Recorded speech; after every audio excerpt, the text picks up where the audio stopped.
এলাকার লোকজন আমাদের অবশ্যই ভালো জানে, ভালো চেনে এবং আমরা কারোর সাথে কখনো কোনো দুর্ব্যবহার করি না, সুনামের সহিত কাজ করি বিনা আর অর্থকারিত যে রেভিনিউ আদায় করতে সক্ষম হচ্ছে এবং যেভাবে সিস্টেম তোমাকে সক্ষম হয়েছে সম্পূর্ণ সিস্টেমের অবদান। কিন্তু তারা বারবারই আমাদের ধাক্কা দিয়ে ফেলছে আর আমরা বলছি স্যার আমাদের একটু দেখুন, আমাদের একটু দেখুন।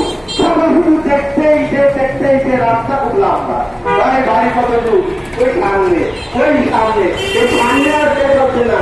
তা আমার মনে হয় এই সামনে যাতে শেষ হয় সেই পদক্ষেপে দ্রুত আমরা যাবো, এই আশাও যাচ্ছে বলে আমি আমার সংক্ষিপ্ত বক্তব্য শেষ করছি। আল্লাহ হাফেজ।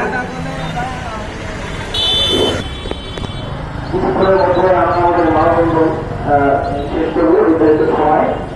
তো পরে সভাপতিরা সভাপতি বক্তব্য রাখবেন এরপর দ্বিতীয় মানতে চাই রাষ্ট্রীয় ব্যাপার ও প্রচন্ড গরমের মধ্যে শ্রমিকরা আছে রাজপথে। আমি প্রশাসন সহ